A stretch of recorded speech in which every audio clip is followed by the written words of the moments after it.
Hello everyone. तो आज हम लोग शुरुआत करने वाले हैं चैप्टर नंबर 22 जो कि आपके सिलेबस क्लास 11th के सिलेबस का लास्ट चैप्टर है, that is chemical control and coordination. चलो, तो इस चैप्टर में बेसिकली बेटा हम पढ़ेंगे क्या, तो we will study about the endocrine glands and the hormones which are release from the endocrine glands. जब बात आती है एंडोक्राइन ग्लैंड्स की, तो पहले हम लोग ये बात करेंगे बेटा कि एंडोक्राइन ग्लैंड्स होते क्या हैं। ठीक है, तो हमारे बॉडी में दो तरीके के ग्लैंड्स प्रेजेंट हैं। First is the endocrine gland and another one is the exocrine gland. ठीक है, एक्सोक्राइन ग्लैंड और एंडोक्राइन ग्लैंड में बेसिक डिफरेंस क्या होता है बेटा कि एंडोक्राइन ग्लैंड्स जो होते हैं बेटा उनसे जो भी एक्टिन सिक्रीशंस निकलते हैं, ठीक है, बेसिकली हार्मोन्स ही निकलते हैं। तो जो एंडोक्राइन ग्लैंड से जो भी सिक्रीशन निकलते हैं बेटा वो डायरेक्टली कहाँ रिलीज होंगे, तो वो ब्लड में रिलीज होते हैं। ठीक है, उन्हें डायरेक्टली कहाँ रिलीज किया जाता है, तो ब्लड में रिलीज किया जाता है। ठीक है, that is why the endocrine glands are also known as the ductless gland. इन्हें डक्टलेस ग्लैंड कहा जाता है। वहीं एक्सोक्राइन ग्लैंड की अगर बात करें बेटा, तो ऐसे ग्लैंड्स जिनसे जो भी सिक्रेशन निकल रहा है वो डायरेक्टली ब्लड में ना जाके पहले किसी डक्ट में जाए, उसके बाद फिर ब्लड में जाकर वो मिक्स हो। ठीक है, या तो वो डक्ट से ही एक पॉइंट से दूसरे पॉइंट ट्रांसपोर्ट हो, या तो पहले वो डक्ट में जाए और उसके बाद वो ब्लड में जाए। So that kind of gland are known as exocrine gland. ठीक है, और वहीं एक और होता है बेटा मिक्स्ड ग्लैंड। उन्हें मिक्स्ड ग्लैंड या फिर एक्सो एंडोक्राइन ग्लैंड कहते हैं। ऐसे ग्लैंड जो कि एक्सोक्राइन ग्लैंड भी है और एंडोक्राइन ग्लैंड भी है, यानी कि सेम ग्लैंड ही एक्सोक्राइन ग्लैंड भी है और एंडोक्राइन ग्लैंड भी है। तो ऐसा कैसे हो सकता है कि सेम ही ग्लैंड एक्सोक्राइन भी हो एंडोक्राइन भी हो? ऐसा इसलिए हो सकता है बेटा कि एक्सो एंडोक्राइन या मिक्स्ड ग्लैंड का एग्जाम्पल है बेटा हमारा पैनक्रियाज। ठीक है, so our pancreas is the mixed gland. ठीक है, पैनक्रियाज कैसे एंडोक्राइन भी है और एक्सोक्राइन भी है, तो ये दो तरीके के सिक्रीशन से निकाल रहा है। ठीक है, ऐसे सिक्रीशंस जो कि वो डायरेक्टली ब्लड में रिलीज कर रहा है, यानी कि जो हॉर्मोन्स पैनक्रियाज जो रिलीज कर रहा है सच एज इंसुलिन। ठीक है, तो वो जो है क्योंकि वो डायरेक्टली हैं ब्लड में वो रिलीज कर रहा है, hence this is an endocrine gland. वहीं पैनक्रियाज ऐसे भी सिक्रीशंस ऐसे भी जूस का प्रोडक्शन कर रहा है जो कि डायरेक्टली ब्लड में ना जाके डक्ट में रिलीज हो रहे हैं। ठीक है, and hence they are the, इसकी वजह से ये एक्सोक्राइन ग्लैंड, यानी कि पैनक्रियाज हॉर्मोन्स का भी प्रोडक्शन कर रहा है और ऐसे सिक्रीशंस का भी प्रोडक्शन कर रहा है जो कि डायरेक्टली ब्लड में रिलीज ना हो कि डक्ट्स में जा रहे हैं। That is why pancreas is also a mixed gland या फिर एक्सो एंडोक्राइन ग्लैंड। ठीक है, चलो, तो अब जब हमने एंडोक्राइन ग्लैंड्स के बारे में देख लिया है, तो एंडोक्राइन ग्लैंड्स के बारे में हमने एक इंपॉर्टेंट बात हमें ये पता चली बेटा कि एंडोक्राइन ग्लैंड्स जो सिक्रीशंस सिक्रीट करते हैं, जो सिक्रीशंस प्रोड्यूस करते हैं, उन्हें हार्मोन्स कहा जाता है। ठीक है, अगर इन्हें हार्मोन्स कहा जाता है बेटा, तो हार्मोन्स के बारे में हम थोड़ा देख लें कि हार्मोन्स होता क्या है। तो hormones are basically a chemical messengers. ठीक है, ये केमिकल मैसेंजर्स होते हैं जो कि ब्लड में सिक्रीट किए जाते हैं, they are secreted into the blood. ठीक है, अच्छा, केमिकल मैसेंजर हैं, इस बात का याद रखना पड़ेगा आपको कि ये एक मैसेंजर है, इसका काम सिर्फ और सिर्फ मैसेज को पहुंचाना है। ठीक है, क्या करना है, मैसेज को पहुंचाना है। ठीक है, अब क्योंकि इसे रखते हैं मैसेज को पहुंचाना है, तो किसी एक पॉइंट से किसी दूसरे पॉइंट तक ये मैसेज को पहुंचाएगा, है ना। और जो जो जिस टाइप का मैसेज है, डिपेंडिंग अपॉन दैट टाइप, ये किसी एक पॉइंट से निकलेगा और किसी दूसरे पॉइंट पे जाएगा और उसी पॉइंट पे जाएगा जहां पे इसे इसे वो मैसेज देना है। ठीक है, तभी तो वो मैसेंजर कहलाएगा, अदरवाइज तो कहीं पर भी दे देगा तो वो मैसेंजर तो कहलाएगा नहीं। इसीलिए जो हार्मोन्स जो होते हैं वो स्पेसिफिक टिश्यू पर ही टारगेट करते हैं। ठीक है, हार्मोन्स जो हैं किसी ग्लैंड से निकलेंगे और ऐसा नहीं है कि ग्लैंड से निकल के ब्लड में आया और ब्लड के बाद पूरे बॉडी में हर ऑर्गन को ये हार्मोन दिया जा रहा है, नहीं। जिस ग्लैंड से ये निकलेंगे और जिस पार्टिकुलर टिश्यू के लिए ये ग्लैंड इस हार्मोन को रिलीज किया गया है, ये हार्मोन उसी पार्टिकुलर टिश्यू पर ही जाकर एक्ट करेगा। क्यों, ऐसा क्यों है? वो बाकी के टिश्यू या ऑर्गन्स के ऊपर एक्ट क्यों नहीं करेगा? क्योंकि हर टिश्यू या हर ऑर्गन के पास किसी स्पेसिफिक हार्मोन के को रिसीव करने के लिए क्या प्रेजेंट होता है? तो रिसेप्टर्स प्रेजेंट होते हैं बेटा। ठीक है, क्या प्रेजेंट होते हैं? रिसेप्टर्स प्रेजेंट होते हैं। ठीक है, सपोज कि अगर ग्रोथ हार्मोन रिलीज हो रहा है, ठीक है, तो ये ग्रोथ हार्मोन कहाँ पर जाकर एक्ट करेगा? ये मान लो किसी एक्स टिश्यू पर अगर जाकर एक्ट कर रहा है, तो ये एक्स टिश्यू पर ही जाकर एक्ट करेगा, वाई पर नहीं करेगा। क्यों नहीं करेगा? क्योंकि एक्स पर इस ग्रोथ हार्मोन को रिसीव करने के लिए क्या प्रेजेंट है? हार्मोन रिसेप्टर्स प्रेजेंट हैं। ठीक है, ये रिसेप्टर्स इस हार्मोन को रिसीव कर लेंगे, वाइल वाई पर ये रिसेप्टर्स प्रेजेंट नहीं हैं, तो ये हार्मोन इस वाई टिश्यू के या ऑर्गन के ऊपर नहीं जाएगा, ये उस पर एक्ट नहीं करेगा। ठीक है, तो ये बात समझ में आ गई होगी कि हार्मोन्स जो है वो स्पेसिफिक सेल्स को ही टारगेट करते हैं। ठीक है, नेक्स्ट बात करते हैं बेटा, ये बहुत ही स्मॉल अमाउंट में सिक्रीट किए जाते हैं। ठीक है, क्योंकि इनका सिर्फ काम क्या है? मैसेंजर का काम है, तो ये बहुत ही स्मॉल अमाउंट में सिक्रीट किए जाते हैं। ठीक है, और next, they are non nutrient in nature, यानी कि हॉर्मोन्स से कोई भी न्यूट्रिशन नहीं मिलता है किसी भी रखते हैं टिश्यू या किसी भी सेल या किसी भी ऑर्गन को। ठीक है, इनसे किसी भी टाइप का न्यूट्रिशन नहीं मिलता है। ठीक है, they are just chemical messengers, वो सिर्फ मैसेज को कैरी ऑन करते हैं। ठीक है, चलिए, so these are the basic definition of a hormone. ठीक है, अब बात करते हैं कि इस चैप्टर में हम लोग किन किन एंडोक्राइन ग्लैंड्स के बारे में पढ़ेंगे। ठीक है, तो देखो, अगर ये हमारा बॉडी है, ठीक है, तो मैं बॉडी के स्ट्रक्चर से एक शुरुआत करूं। ठीक है, तो जो हमारा ब्रेन है, ब्रेन में अगर लास्ट चैप्टर में अगर आपको याद हो तो हमने पढ़ा था कि ब्रेन का एक पार्ट होता है जिसे हम हाइपोथैलेमस कहते हैं। ठीक है, सो पहला जो हमारा एंडोक्राइन ग्लैंड हो जाएगा दैट विल बी हाइपोथैलेमस, और हाइपोथैलेमस के जस्ट नीचे ही प्रेजेंट होता है एक और ग्लैंड जिसे हम पिट्यूटरी ग्लैंड भी कहते हैं। ठीक है, so the pituitary gland is also known as the master gland, वहीं hypothalamus is also known as the master of the master gland. ठीक है, क्यों, हम आगे पढ़ेंगे। ठीक है, उसके बाद बेटा, अगर ये हमारी आंखें हैं, ठीक है, तो हमारी दोनों आंखों के जस्ट बीच में, ठीक है, हमारे दोनों आंखों के जस्ट बीच में, फोर ब्रेन के जस्ट पीछे, जो हमारा हेड में जो हमारे ब्रेन का जो फोर ब्रेन वाला जो पार्ट है बेटा, फोर ब्रेन के जस्ट पीछे एक और ग्लैंड प्रेजेंट है बेटा, जिसे हम पीनियल ग्लैंड कहते हैं। ठीक है, इसे हम पीनियल ग्लैंड भी कहते हैं। ठीक है, उसके बाद पीनियल ग्लैंड के जस्ट नीचे आए तो जो हमारा कहते हैं गला है, ठीक है, जो हमारा नेक है, नेक रीजन से हमारा ट्रैकिया शुरू होता है। ठीक है, तो हमारे ट्रैकिया को सराउंड किया हुआ एक एंडोक्राइन ग्लैंड है, that is the thyroid gland. ठीक है, that is the thyroid gland, और इसी थायराइड ग्लैंड के जस्ट पीछे, ये थायराइड ग्लैंड है, ये ट्रैकिया को एक सराउंड किया हुआ है, इसी थायराइड ग्लैंड के जस्ट पीछे एक और ग्लैंड प्रेजेंट है बेटा, that is the parathyroid gland. ठीक है, that is the parathyroid gland. अच्छा, अब आगे बढ़ते हैं बेटा, तो हमने ये देखा था कि जो हमारा चेस्ट रीजन जो है, जो हमारी चेस्ट कैविटी जो है, ठीक है, उस चेस्ट कैविटी के जस्ट मिडिल में एक बोन प्रेजेंट होता है। उस बोन का क्या नाम था? दैट वाज द स्टेरनम, है ना।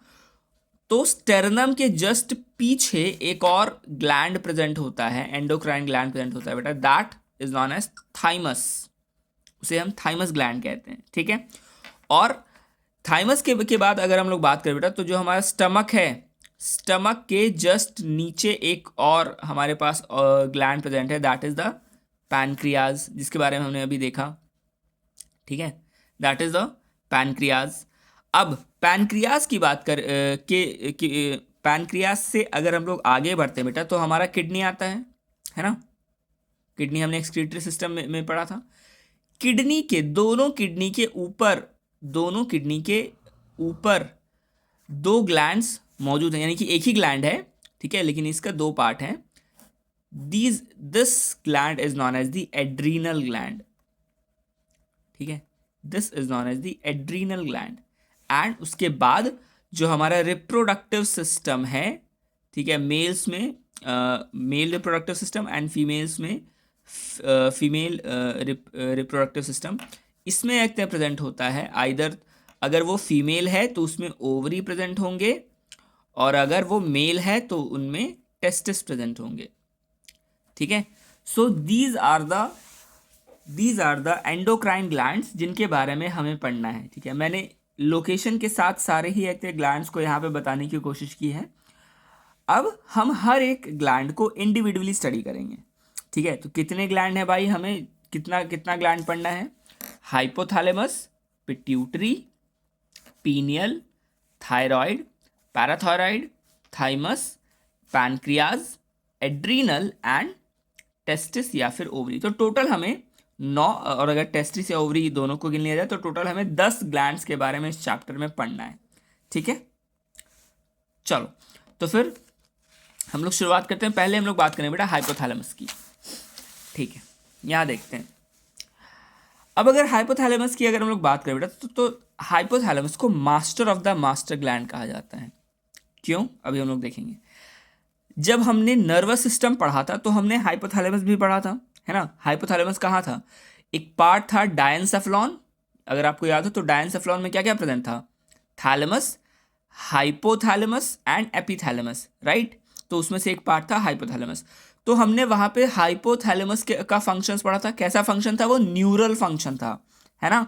Nervous hypothalamus as a part of nervous system क्या क्या काम कर रहा था हमने वो देखा था। अब हम लोग ये देखेंगे कि hypothalamus as an endocrine gland क्या काम कर रहा है, ठीक है।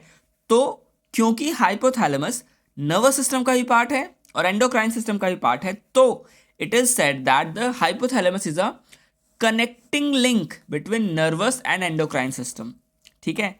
हाइपोथैलेमस जो है वो नर्वस और एंडोक्राइन सिस्टम के बीच का कनेक्टिंग लिंक है, ठीक है। अब देखो, हाइपोथैलेमस में एक स्पेशल सेल्स होते हैं जिन्हें न्यूरोसिक्रिटरी सेल्स कहा जाता है। क्या कहा जाता है? न्यूरोसिक्रिटरी सेल्स कहा जाता है, जो कि हॉर्मोन्स का प्रोडक्शन करते हैं। कहाँ प्रोडक्शन करेंगे? हाइपोथैलेमस में हॉर्मोन्स का प्रोडक्शन करेंगे, ठीक है। अच्छा, हाइपोथैलेमस में अगर हम लोग टाइप्स ऑफ हॉर्मोन्स की बात करें बेटा तो बेसिकली 2 टाइप के हार्मोन होते हैं, ठीक है। बेसिकली 2 टाइप के हार्मोन होते हैं। कौन कौन से? Releasing hormone and inhibitory hormone. Releasing hormone and inhibitory hormone. Releasing hormone क्या करेगा? जब भी हाइपोथैलेमस से कोई रिलीजिंग हार्मोन निकलेगा, वो रिलीजिंग हार्मोन किसी और ग्लैंड पर जाकर एक्ट करेगा। ध्यान से सुनना, रिलीजिंग हार्मोन क्या करेगा?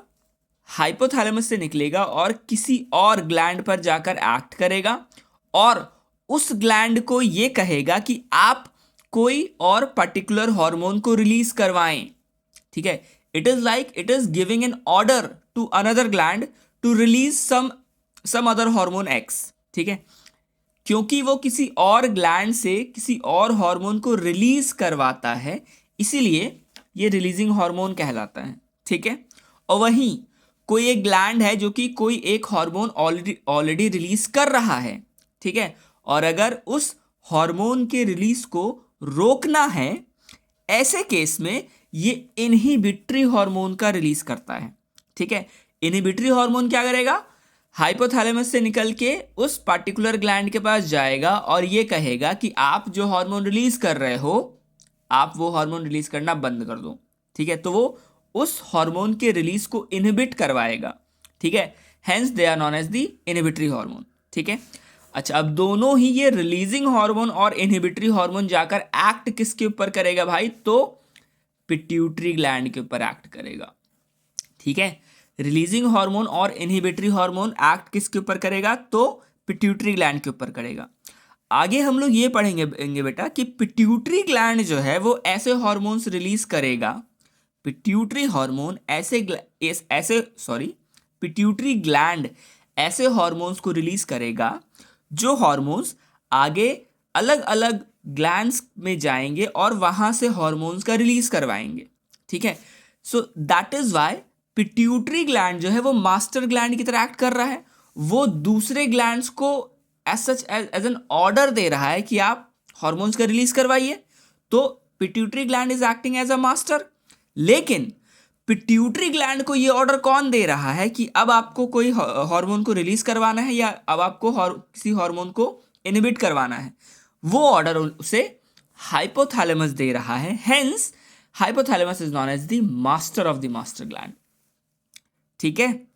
दोबारा से मैं रिपीट करूं कि pituitary gland further hormones release करेगा जो कि डिफरेंट ग्लैंड्स के पास वो हॉर्मोन्स जाएंगे और उन्हें ऑर्डर देंगे, ठीक है। कि ऑर्डर क्या देंगे कि इन पिट्यूटरी ग्लैंड से कोई एक हार्मोन जाएगा, एक्स हार्मोन जाएगा किसी ग्लैंड के पास। जब ये एक्स हार्मोन उस ग्लैंड के पास जाएगा तो उस ग्लैंड को अब ये पता चलेगा कि उसे हार्मोन्स को रिलीज करना है, ठीक है। वो ग्लैंड जो हार्मोन बना रहा है वो हार्मोन ये ग्लैंड रिलीज करेगा। कब करेगा? जब पिट्यूटरी ग्लैंड से कोई एक एक्स हार्मोन आएगा, ठीक है। लेकिन पिट्यूटरी ग्लैंड ये एक्स हार्मोन कब रिलीज करेगा? जब पिट्यूटरी ग्लैंड को आइदर तो ये रिलीजिंग हार्मोन आइदर तो ये इनहिबिटरी हार्मोन आएगा, ठीक है। तो क्योंकि पिट्यूटरी ग्लैंड कई सारे ग्लैंड को कंट्रोल कर रहा है, that is why pituitary gland is known as the master gland. लेकिन पिट्यूटरी ग्लैंड को कौन कंट्रोल कर रहा है? तो वो हाइपोथैलेमस कर रहा है। Hence hypothalamus is known as the master of the master gland, ठीक है। क्लियर? चलो अब देखते हैं। तो ये दो टाइप के हार्मोन्स हैं, कौन कौन से? Releasing hormone and inhibitory hormone. Releasing hormone की अगर बात करें तो कौन कौन से रिलीजिंग हार्मोन ये हाइपोथैलेमस रिलीज करेगा भाई? Growth hormone releasing hormone, prolactin releasing hormone, ACTH which is adrenocorticotropic hormone releasing hormone, TSH thyroid stimulating hormone releasing hormone and GN is gonadotropin releasing hormone, ठीक है। ये सारे रिलीजिंग हार्मोन्स जो है वो इन सारे ग्लैंड्स पर जाकर डिफरेंट हार्मोन्स को रिलीज करवाएंगे, ठीक है। वहीं जब उन हार्मोन्स के रिलीज को रोकना है तो फिर इनहिबिटरी हार्मोन आएगा। कौन कौन सा? GH IH which is growth hormone inhibiting hormone, उसी तरह prolactin inhibitory hormone, ACTH adrenocorticotropic hormone inhibitory hormone, TSH thyroid stimulating hormone inhibitory hormone and GnIH gonadotropin inhibitory hormone, ठीक है। ये क्या करेगा? इसको इनहिबिट करेगा, ठीक है। So these two are the hormones जो कि किस पे जाके एक्ट करेगा? पिट्यूटरी ग्लैंड पे एक्ट करेगा। अच्छा, hypothalamus also produces two more hormones which are the oxytocin and ADH, oxytocin और ADH, ठीक है। ऑक्सीटोसिन की अगर हम लोग बात करें बेटा तो oxytocin is also known as the love hormone, ठीक है। It is also known as the love hormone, ठीक है। और क्या? It is also the milk releasing hormone.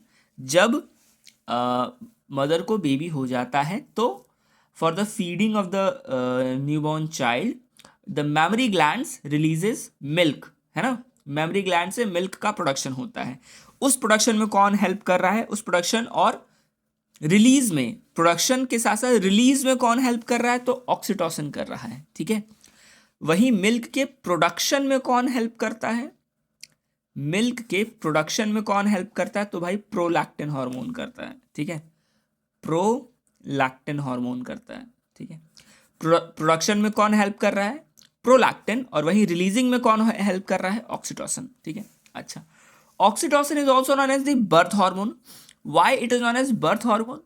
Because at the time of delivery यानी कि जब बच्चे की डिलीवरी हो रही होती है, when the mother is giving birth to a child, ठीक है, क्या होता है कि she suffers from a lot of pain, ठीक है। At that time oxytocin acts, hypothalamus जो है वो ऑक्सीटोसिन को एक रिलीज करता है। ऑक्सीटोसिन क्या करेगा? It acts on the uterus, ये यूटेरस पे एक्ट करता है and it leads to high contraction of uterine walls, ठीक है। ये क्या करता है? इट कॉजेज रैपिड या high contraction of uterine walls, uterine walls का ये ज्यादा से ज्यादा कॉन्ट्रैक्शन करवाता है कौन, ऑक्सीटोसिन, ठीक है। यूटेराइन वॉल्स का जब ज्यादा से ज्यादा कॉन्ट्रैक्शन होगा तो क्या होगा, उसकी वजह से डिलीवरी आसान हो जाएगी या फिर पेन थोड़ा सा कम होगा, ठीक है। सो जब मदर डिलीवरी दे रही होती है एट दैट टाइम ऑक्सीटोसिन का रिलीज हो रहा होता है, जितना ज़्यादा ऑक्सीटोसिन का रिलीज होगा उतना ही ज़्यादा डिलीवरी में मदर को हेल्प होगी, ठीक है। क्यों, because it will lead to high contraction of uterine walls, uterine walls को ज़्यादा से ज़्यादा ये कॉन्ट्रैक्ट करवाने में हेल्प करेगा, ठीक है। So that was oxytocin. अब बात करते हैं बेटा एडीएच या फिर वैसोप्रेसिन। एडीएच और वैसोप्रेसिन के बारे में हमने एक्सक्रीटरी सिस्टम में पढ़ रखा है, बहुत अच्छे से पढ़ रखा है। एडीएच या वैसोप्रेसिन क्या करता है, it helps in maintaining the glomerular filtration rate, how, by the reabsorption of water from the DCT and collecting duct, अगर आपको याद हो तो, ठीक है। एडीएच या वैसोप्रेसिन क्या काम कर रहा था, एंटी डाईयूरेटिक हार्मोन, एडीएच का फुल फॉर्म है, अगर आपको याद हो तो, एडीएच का फुल फॉर्म क्या है, एंटी डाईयूरेटिक हार्मोन, ठीक है।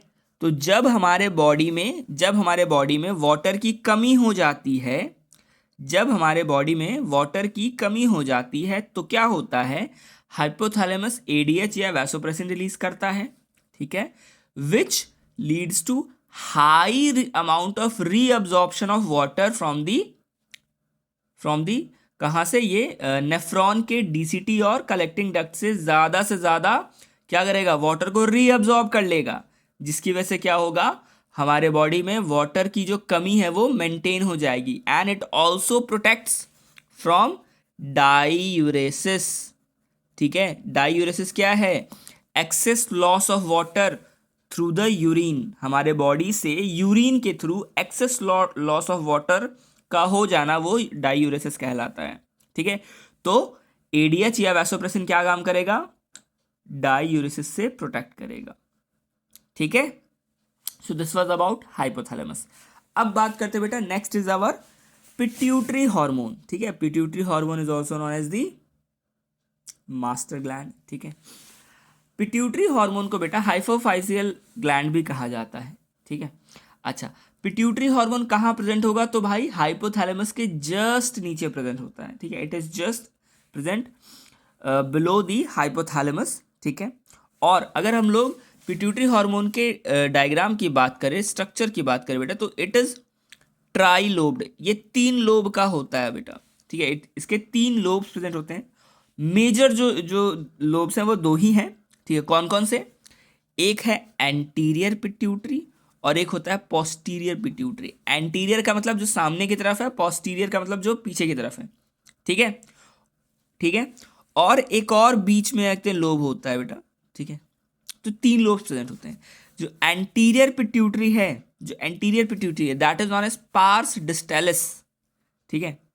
जो एंटीरियर पिट्यूटरी है उसे पार्स डिस्टेलिस कहा जाता है। और वहीं जो बीच में एक तो जो इंटरमीडिएट जो लोब प्रेजेंट है उसे पार्स इंटरमीडिया कहा जाता है, that is known as the pars intermedia. अब देखो, पार्स डिस्टेलिस और पार्स इंटरमीडिया दोनों आपस में मिलके, पार्स डिस्टेलिस और पार्स इंटरमीडिया आपस में मिलके एक स्ट्रक्चर बनाता है जिसे एडिनोहाइपोफाइसिस कहते हैं। It is known as adenohypophysis, ठीक है। और वहीं जो पोस्टीरियर पिट्यूटरी है बेटा, that is known as the neurohypophysis. Anterior pituitary is known as adenohypophysis while anterior pituitary is known as pars distalis, ठीक है। और जो इंटरमीडिएट पिट्यूटरी जो है उसे पार्स इंटरमीडिया कह रहे हैं। और पार्स डिस्टेलिस और पार्स इंटरमीडिया आपस में मिलके एक स्ट्रक्चर बना रहे हैं जिसे एडिनोहाइपोफाइसिस कहते हैं। वहीं पोस्टीरियर पिट्यूटरी को न्यूरोहाइपोफाइसिस कहते हैं, ठीक है। अब देखो होता क्या बेटा, यहाँ थोड़ा सा हमें ये देखना है कि पिट्यूटरी में जो ग्लैंड्स पिट्यूटरी में जो हार्मोन्स आ रहे हैं वो हाइपोथैलेमस से पिट्यूटरी में आते कैसे हैं। यहाँ देखो एंटीरियर पिट्यूटरी जो है बेटा, this is the anterior pituitary.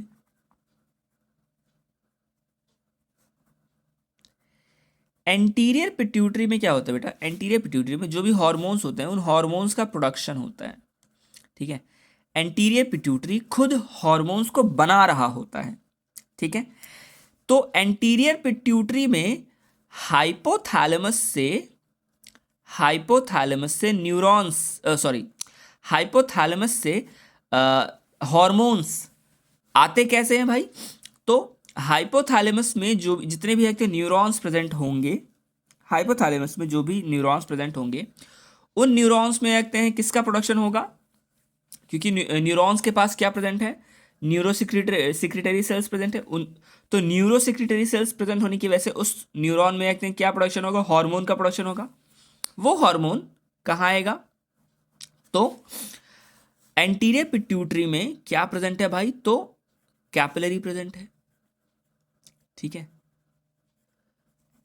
ये हार्मोन कैपिलरी में आएगा और कैपिलरी से थ्रू अ पोर्टल सिस्टम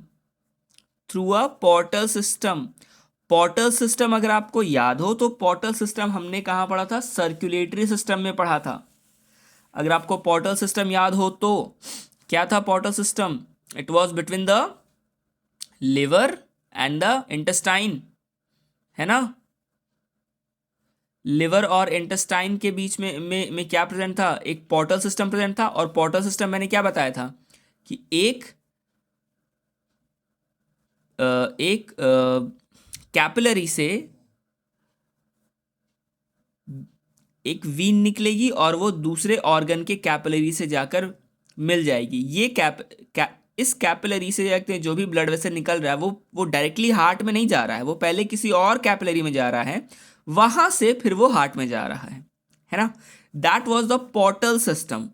उसी तरह यहां पे क्या हो रहा है बेटा कि जो हार्मोन है वो पहले कैपिलरी में आ रहा है, वहां से थ्रू द पोर्टल सिस्टम इस एंटीरियर पिट्यूटरी के कैपिलरी में आता है, ठीक है। इस एंटीरियर पिट्यूटरी के कैपिलरी में आता है, फिर यहां से ये बॉडी में रिलीज होता है, ठीक है। आई बात समझ में? That happens in anterior pituitary, while in posterior pituitary की अगर हम लोग बात करें बेटा, ठीक है, तो posterior pituitary do not produces any kind of hormone, it do not produces hormone. Posterior pituitary hormones नहीं प्रोड्यूस करता है, एंटीरियर पिट्यूटरी करेगा, पोस्टीरियर पिट्यूटरी नहीं करता है। तो पोस्टीरियर पिट्यूटरी का काम क्या है भाई? पोस्टीरियर पिट्यूटरी हाइपोथैलेमस जो दो हार्मोन्स का प्रोडक्शन कर रहा था, which was the oxytocin and ADH, ठीक है। हाइपोथैलेमस जो ऑक्सीटोसिन और एडीएच जो प्रोड्यूस कर रहा था, वो ऑक्सीटोसिन एंड एडीएच आके कहाँ स्टोर होता है? तो पोस्टीरियर पिट्यूटरी में स्टोर भी होता है और जब वक्त आता है तो वो रिलीज भी होता है, ठीक है। क्या होता है? जो ऑक्सीटोसिन और एडीएच जो है बेटा वो हाइपोथैलेमस से डायरेक्टली बॉडी में रिलीज नहीं होता, हाइपोथैलेमस से वो आएगा पोस्टीरियर पिट्यूटरी में, यहाँ पे वो ऑक्सीटोसिन और एडीएच स्टोर भी होगा और जब बॉडी को ज़रूरत पड़ेगी तो वो ऑक्सीटोसिन और एडीएच रिलीज भी करेगा। कौन रिलीज करेगा? तो पोस्टीरियर पिट्यूटरी करेगा, ठीक है। तो हाइपोथैलेमस से ये हार्मोन यहाँ पोस्टीरियर पिट्यूटरी में आएंगे कैसे? तो थ्रू द न्यूरॉन्स, ठीक है। यहाँ बीच में पोर्टल सिस्टम नहीं है, वो डायरेक्टली एक न्यूरॉन्स यहाँ पे आके इसको सिक्रीट कर रहे हैं, ठीक है। हाइपोथैलेमस से डायरेक्टली न्यूरॉन्स कहाँ आ रहे हैं भाई? तो पोस्टीरियर पिट्यूटरी में आ रहे हैं और यहाँ पे उसको रिलीज कर रहे हैं, ठीक है। अब हम लोग बात करते हैं बेटा कि पिट्यूटरी ग्लैंड जो है वो कितने हार्मोन्स का प्रोडक्शन करता है। तो पहले हम लोग बात करेंगे पार्स डिस्टलिस या फिर एंटीरियर पिट्यूटरी की, ठीक है। देखो, पार्स डिस्टलिस या फिर एंटीरियर पिट्यूटरी एक स्पेशल काइंड ऑफ हार्मोन्स का रिलीज करता है, ठीक है। इन टाइप्स ऑफ हार्मोन्स को स्टिमुलेटिंग हार्मोन या फिर ट्रॉपिक हार्मोन भी कहा जाता है। स्टिमुलेटिंग हार्मोन भी कहा जाएगा या फिर ट्रॉपिक हार्मोन भी कहा जाता है। अब देखते हैं कौन कौन सा भाई। First is the growth hormone, second is the thyroid stimulating hormone, first is the growth hormone, second is the thyroid stimulating hormone, third is the adrenocorticotropic hormone, then fourth is the prolactin hormone and the last one is the gonadotropin hormone. ठीक है, अब देखो सबके बारे में हम लोग अलग अलग स्टडी करेंगे। ग्रोथ हार्मोन का क्या काम होता है भाई? तो ग्रोथ हार्मोन हमारे बॉडी के डेवलपमेंट में हेल्प करता है। ठीक है, हमारे बॉडी के साइज और स्ट्रक्चर को बढ़ाने में हेल्प करता है। ठीक है, ठीक है, जो हमारी लंबाई है उसके लिए कौन जिम्मेदार है, या फिर हमारे बॉडी के का जो स्ट्रक्चर का जो डेवलपमेंट है उसके लिए कौन जिम्मेदार है? तो ग्रोथ हार्मोन जिम्मेदार है। ठीक है, the point we noted about growth hormone is कि वो सिर्फ बॉडी के डेवलपमेंट और स्ट्रक्चर के डेवलपमेंट में हेल्प करता है। It has no role in the mental development of the person. ठीक है, किसी भी पर्सन का मेंटल डेवलपमेंट कैसा होगा उसके लिए ग्रोथ हार्मोन जिम्मेदार नहीं हो। ठीक है, नेक्स्ट बात करते हैं बेटा thyroid stimulating hormone. Thyroid stimulating hormone release कौन कर रहा है? Anterior pituitary. ये जाके एक्ट कहाँ करेगा भाई? तो थायराइड ग्लैंड पे एक्ट करेगा। और जब ये थायराइड स्टिमुलेटिंग हार्मोन कहाँ जाएगा? थायराइड पर जाके एक्ट करेगा, तब थायराइड जो भी कहते हैं हार्मोन का प्रोडक्शन कर रहा है उस हार्मोन को रिलीज करेगा। ठीक है, यानी कि थायराइड स्टिमुलेटिंग हार्मोन थायराइड को स्टिमुलेट कर रहा है। ठीक है, कि अब आप किसी हार्मोन को रिलीज करें। ठीक है, नेक्स्ट एड्रीनोकॉर्टिकोट्रोपिक हार्मोन ACTH, ये क्या करेगा? एड्रीनल ग्लैंड का जो कॉर्टेक्स एरिया है वहां पे एक्ट करता है। ठीक है, हम आगे एड्रीनल ग्लैंड को डिटेल में स्टडी करेंगे तो वहां पे भी पढ़ेंगे कि adrenal gland has two area, the cortex and the medulla. ठीक है, तो भाई एड्रीनोकॉर्टिकोट्रोपिक हार्मोन क्या कहाँ जाके एक्ट करेगा? तो एड्रीनल ग्लैंड पे एक्ट करेगा, वो भी एड्रीनल ग्लैंड के कॉर्टेक्स एरिया पे एक्ट करेगा। ठीक है, ये कहाँ जाके एक्ट करता है भाई? तो एड्रीनल ग्लैंड पे जाके एक्ट करेगा। ठीक है, जब ये एड्रीनल ग्लैंड पे जाके एक्ट करेगा तब एड्रीनल ग्लैंड जो भी हार्मोन्स का प्रोडक्शन कर रहा होगा उस हार्मोन को ये रिलीज करेगा। कौन रिलीज करेगा? एड्रीनल ग्लैंड रिलीज करेगा। ठीक है, उसी तरह प्रोलैक्टिन की बात करें बेटा, तो प्रोलैक्टिन मैंने पहले भी बताया था, प्रोलैक्टिन क्या किस में हेल्प करता है? It helps in the production of the milk. ठीक है, ये किस में हेल्प कर रहा है? मिल्क के प्रोडक्शन में हेल्प कर रहा है।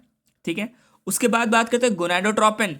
गोनाडोट्रोपिन ये क्या करेगा? गोनाडोट्रोपिन जब रिलीज होगा तो ये किस पे जाके एक्ट करेगा? गोनाड्स के ऊपर एक्ट करेगा।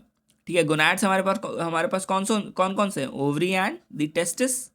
ठीक है, तो जब ये गोनाडोट्रोपिन गोनाड्स पर जाकर जब एक्ट करेगा तब ये ओवरी या टेस्टिस को ये ऑर्डर मिलेगा कि ओवरी जो है वो अपना हार्मोन रिलीज करे या फिर जो टेस्टिस है वो अपना हार्मोन रिलीज करे।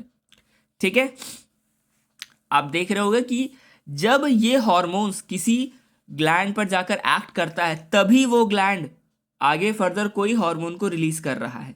That is why these hormones which are secreted from the anterior pituitary are known as the stimulating hormone.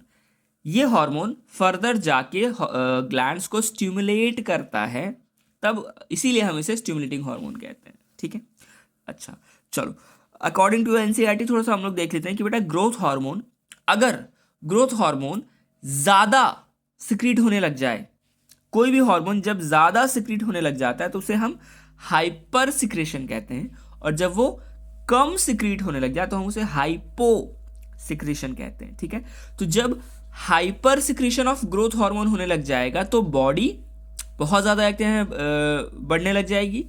अब इसमें दो कंडीशन होते हैं कि अगर हाइपर सिक्रेशन इन चाइल्ड हो रहा हो, यानी कि बचपन में हो रहा हो, तो जो बीमारी होती है उसे जाइजेंटिज्म कहते हैं। ठीक है, क्या होता है? बॉडी का साइज बहुत बड़ा हो जाता है, नॉर्मल से बहुत बड़ा हो जाता है। ठीक है, ठीक है, तो हम उसे जाइजेंटिज्म कहते हैं। और वहीं अगर बचपन में हाइपर सिक्रेशन नहीं हो रहा है, लेकिन जब इंसान अडल्ट स्टेज पे आ जाता है, जब अच्छा खासा वो बड़ा हो जाता है, उसके बाद अगर कहते हैं हाइपर सिक्रेशन होने लग जाए, अब ऐसा कोई ज़रूरी तो नहीं है कि ग्रोथ हार्मोन सिर्फ बचपन में ही कहते हैं ज़्यादा या कम सिक्रीट हो सकता है। ग्रोथ हार्मोन तो ज़िंदगी भर कहते हैं सिक्रीट होगा, और किसी भी टाइम पे किसी भी मोमेंट पे ऐसा हो सकता है कि उसका सिक्रीशन जो है वो हाई या लो हो सकता है ना। तो अगर वो चाइल्ड जब कोई भी बच्चा है अगर उसमें हाइपर सिक्रेशन होने लग जाए तो जो बीमारी होती है उसे जाइजेंटिज्म कहते हैं। अगर वो बड़ा हो चुका है, अडल्ट स्टेज में आ चुका है, एट दैट पॉइंट अगर अचानक से हाइपर सिक्रेशन ग्रोथ हार्मोन का होने लग जाए तो जो बीमारी होती है बेटा उसे एक्रोमेगाली कहते हैं। इसमें क्या होता है कि आपका फेस जो है उसमें चेंजेस आने लग जाते हैं। ठीक है, क्या होता है, फेस अचानक से एक लंबा हो जाएगा, आड़ा टेढ़ा हो जाएगा। ठीक है, गोरिल्ला शेप का हो जाता है। ठीक है, that is known as acromegaly. एक बहुत ही कॉमन और मोस्ट फेमस एग्जाम्पल अगर इंडिया में अगर दिया जाए तो द ग्रेट खली। ठीक है, उनको जायजांटिज्म भी है, उनको एक्रोमेगाली भी है। ठीक है, he is a perfect example of both the diseases. ठीक है, और वहीं अगर ग्रोथ हार्मोन का सिक्रेशन कम हो जाए तो जो बीमारी होती है बेटा उसे ड्वार्फिज्म कहते हैं। ठीक है, उसे हम ड्वार्फिज्म कहते हैं। चलो, तो हमने ये देख लिया कि पार्स डिस्टालिस से कौन कौन से हार्मोन रिलीज हो रहे हैं। अब हम लोग बात करते हैं पार्स इंटरमीडिया से। पार्स इंटरमीडिया से वन ऑफ द एक इंपॉर्टेंट हार्मोन रिलीज होता है बेटा, that is the MSH which is the melanin stimulating hormone. Melanin stimulating hormone क्या करेगा बेटा, स्किन में जाएगा और मेलानिन का प्रोडक्शन कंट्रोल करेगा। ठीक है, मेलानिन का प्रोडक्शन कंट्रोल करेगा। मेलानिन का क्या काम होता है बेटा, हमारे बॉडी में मेलानिन पिगमेंटेशन का काम करता है। पिगमेंटेशन का क्या मतलब है कि हमारी स्किन जो है बेटा, ठीक है, हमारी स्किन जो है वो कितनी ज़्यादा डार्क है या कितनी ज़्यादा फेयर है, ये मेलानिन के सिक्रेशन पर डिपेंडेंट होता है। ठीक है, जैसे अगर हम इंडिया में ही बात करें तो अगर आप देखोगे तो किसी के का जो स्किन है वो काफ़ी ज़्यादा वाइट है और किसी का जो स्किन है वो थोड़ा सा ज़्यादा डार्क है। ठीक है, तो that is it is because of the over और अंडर सिक्रेशन ऑफ मेलानिन। ठीक है, अगर तो मेलानिन का सिक्रेशन बहुत ज़्यादा होने लग जाता है तो it leads to more darker darker complexion. ठीक है, उसका उस पर्सन का स्किन थोड़ा ज़्यादा डार्क हो जाएगा। और वहीं अगर मेलानिन का सिक्रेशन कम हो जाता है तो उस पर्सन का जो स्किन है वो बहुत ज़्यादा फेयर, बहुत ज़्यादा वाइट हो जाएगा। ठीक है, तो अगर हम लोग वर्ल्ड की बात करें तो मेलानिन का सिक्रेशन जो है वो हाईएस्ट अगर हम लोग बात करें तो जो ट्रॉपिकल एरिया जो है, जो इक्वेटर जो एरिया जो है वहाँ पे सबसे ज़्यादा होता है। तो इसीलिए आप देखोगे कि जो इक्वेटर पे जो कंट्रीज़ हैं सच एज अफ्रीका, तो अफ्रीका के जो पर्सन्स होते हैं वो कंपेरेटिवली थोड़े से ज़्यादा डार्क होते हैं। क्यों? क्योंकि उनमें मेलानिन का सिक्रेशन ज़्यादा हो रहा है। और वहीं जहाँ पे ये जो सन का जो कहते हैं एक्सपोजर है वो थोड़ा सा कम है। ठीक है, जो हाई एल्टीट्यूड हाई लैटिट्यूड्स पे जो कंट्रीज हैं सच एज यूरोपियन नेशंस जो हैं या USA वगैरह जो है, वहाँ पे क्या है, USA तो फिर भी ठीक है, यूरोपियन नेशंस में अगर आप देखोगे तो वहाँ पे जो कहते हैं कंपेरेटिवली जो स्किन का कलर है वो बहुत ज़्यादा फेयर होता है। ठीक है, तो अगर हम लोग बात करें तो अगर स्किन का कलर बहुत ज़्यादा डार्क है तो उसे नीग्रो कहा जाता है। ठीक है, उसे नीग्रो कहा जाता है। और अगर स्किन बहुत ज़्यादा फेयर है यानी कि मेलानिन का सिक्रेशन बहुत कम हो रहा है, ऐसे कंडीशन को अल्बीडो कहा जाता है। ठीक है, क्या कहा जाता है, अल्बीडो कहा जाता है। ठीक है, यहाँ तक कोई दिक्कत नहीं। चलो आगे बढ़ते हैं।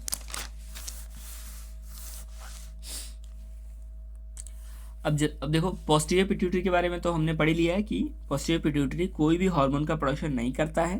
ठीक है, वो बस ऑक्सीटोसिन और ADH को स्टोर करता है और जब वक्त आता है तो उसे वो रिलीज करता है। ठीक है, चलो, so this was all about the our master gland which is the pituitary gland.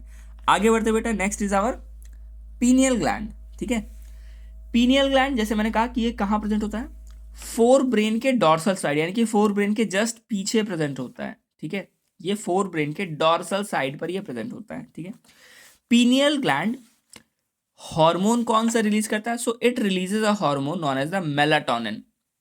ठीक है, क्या क्या क्या रिलीज करता है, मेलाटोनिन। ठीक है, अब देखो बेटा दो हार्मोन है, first is the melatonin and second is the melanin.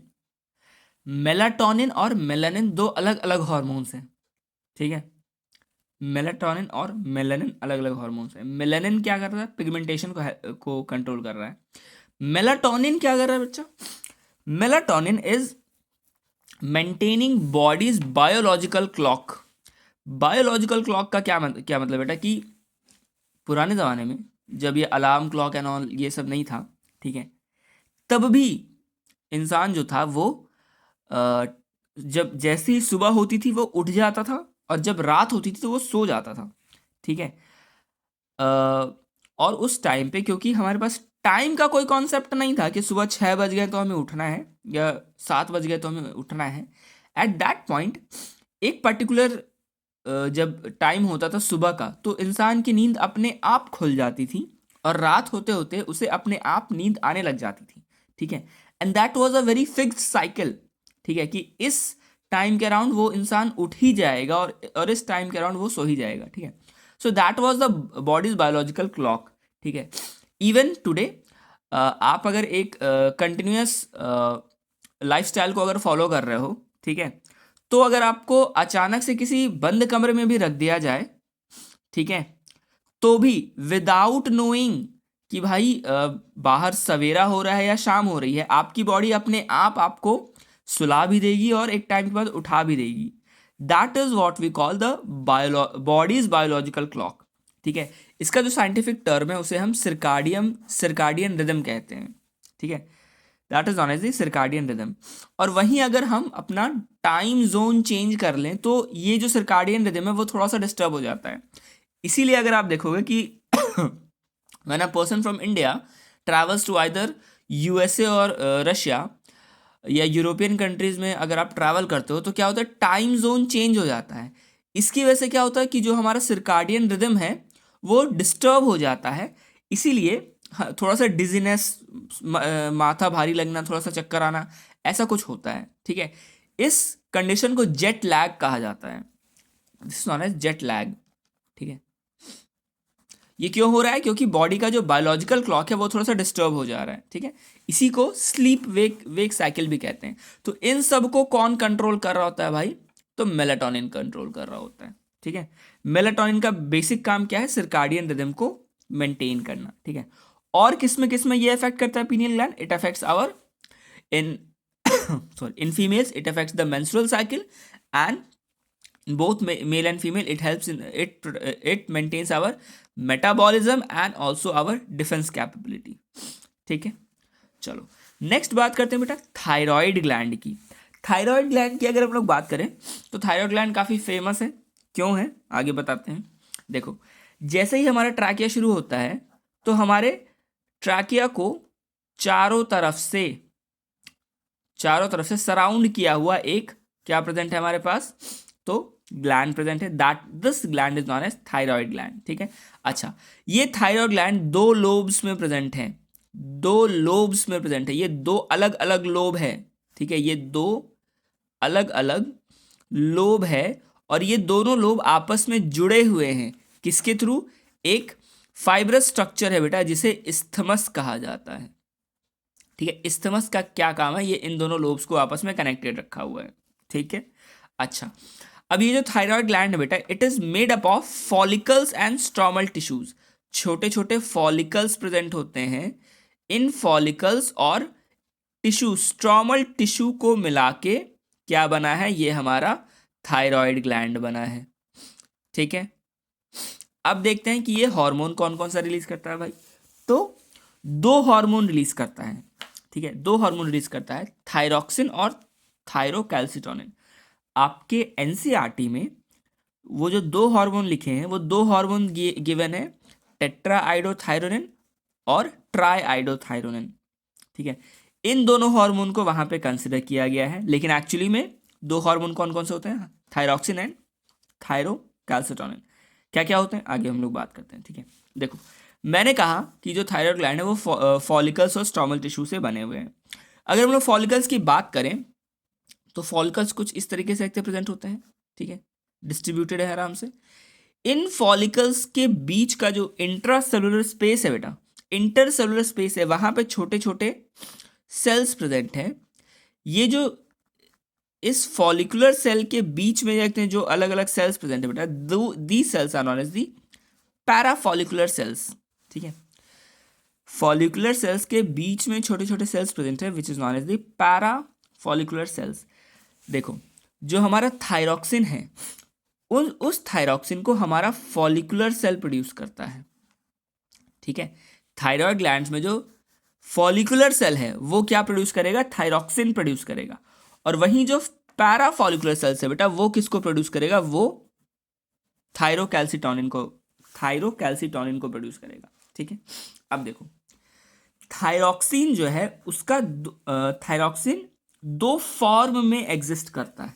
ठीक है, किस फॉर्म में, दो अलग अलग फॉर्म में एग्जिस्ट करता है। वो दो फॉर्म क्या क्या है बेटा, first is the tetraiodothyronine and second is the triiodothyronine.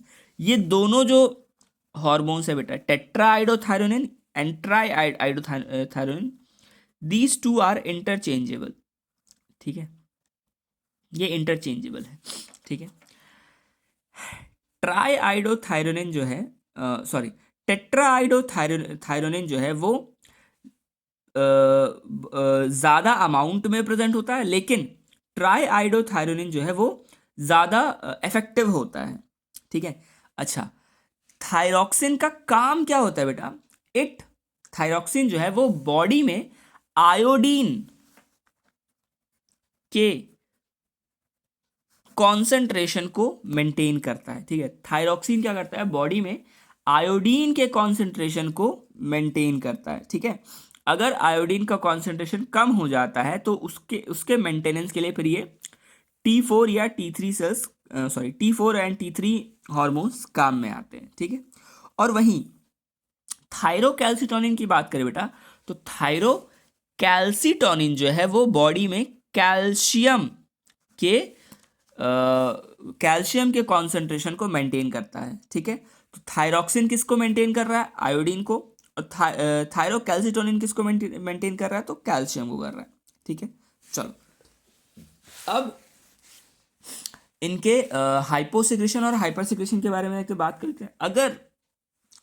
अगर बॉडी में थायरॉक्सिन का हाइपर सिक्रेशन हो रहा है, ठीक है, अगर बॉडी में थायरॉयड ग्लैंड का हाइपर सिक्रेशन हो रहा है तो जो बीमारी होती है that is known as the hyperthyroidism. उस कंडीशन को हाइपरथायरॉयडिज्म कहते हैं। और हाइपरथायरॉयडिज्म की वजह से होने वाला जो बीमारी है, यानी कि अगर बॉडी में थायरॉक्सिन ज़्यादा रिलीज होने लग जाएगा तो उसे हम हाइपरथायरॉयडिज्म कहेंगे। और हाइपरथायरॉयडिज्म होने की वजह से जो बीमारी होगी that is known as exophthalmic goitre. ठीक है, this is known as the exophthalmic goitre. अच्छा, गॉइटर भी दो तरीके के होंगे, first is the exophthalmic goitre and second is the endemic goitre या सिंपल गॉइटर। ठीक है, एक्सोप्थैल्मिक गॉइटर हाइपरथायरॉयडिज्म की वजह से होगा, और जो एंडेमिक गॉइटर या फिर जो नॉर्मल गॉइटर है वो हाइपोथायरॉयडिज्म की वजह से होगा। अभी जब हम लोग हाइपोथायरॉयडिज्म पढ़ेंगे तो उसमें हम लोग गॉइटर भी पढ़ेंगे। ठीक है, हाइपरथायरॉयडिज्म की वजह से क्या होता है बेटा, एक्सोप्थैल्मिक गॉइटर होता है। इसके सिम्टम्स क्या क्या बेटा, वेट लॉस हो जाएगा। ठीक है, डिप्रेशन, बंदा जो है वो डिप्रेशन में रहने लगेगा। एपेटाइट इंक्रीज करेगा, एपेटाइट इंक्रीज का मतलब भूख ज़्यादा लगेगी उसे। ठीक है, हेयर लॉस भी होगा और bulging of the eye ball. ठीक है, आंखें जो है वो थोड़ी सी बाहर की तरफ आने लग जाएंगी। That occurs in exophthalmic goitre. Next बात करते हैं हाइपोथायरॉयडिज्म। जब जो हमारा थायरॉक्सिन हार्मोन है जब उसका सिक्रीशन कम होने लग जाता है, ठीक है, थायराइड ग्लैंड थायरॉक्सिन का सिक्रेशन कम करने लगता है, that condition is known as hypothyroidism.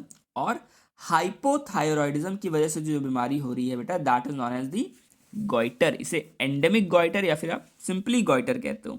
तो गॉइटर आपने देखा होगा बहुत कॉमन बीमारी हो जाती है ऐसे जगहों पे जहाँ पे आयोडीन की कमी होती है।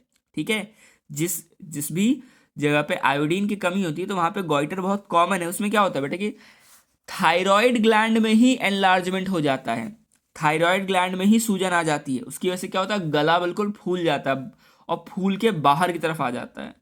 ठीक है, और उसके साथ साथ क्या होता है बेटा, अगर कोई मदर प्रेग्नेंट है तो उनके प्रेगनेंसी में भी कॉम्प्लिकेशंस आएंगी। ठीक है, फीटस के डेवलपमेंट में प्रॉब्लम्स आएंगी। अगर फीटस अच्छे तरीके से डेवलप नहीं हो पाएगा तो क्या होगा, स्टंट एंड ग्रोथ, उसकी ग्रोथ में आते हैं रुकावट आ जाएगी, that is known as केराटिनिज्म।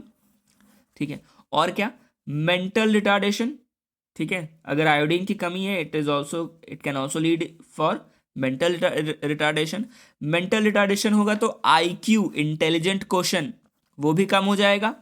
It can also lead to deaf and mutism. जो बच्चा पैदा होगा वो गूंगा बहरा भी पैदा हो सकता है, ठीक है। और वहीं फीमेल्स की बात की जाए तो it can affect the menstrual cycle, वो मेंसुरल साइकिल को अफेक्ट कर सकता है। It can lead to irregular menstrual cycle, ठीक है। So these are the few symptoms of goiter which occurs because of hypothyroidism, ठीक है। सो आज की क्लास के लिए इतना ही। नेक्स्ट क्लास में हम बेटा और जितने भी आते हैं ग्लैंड्स हैं, थायराइड के बाद हम पैराथायरॉयड ग्लैंड पढ़ेंगे, थाइमस ग्लैंड पढ़ेंगे, ठीक है, पैनक्रियास पढ़ेंगे, एड्रिनल ग्लैंड पढ़ेंगे और जो हमारे गोनाड्स हैं वो पढ़ेंगे, ठीक है। So this was all for today, thank you very much.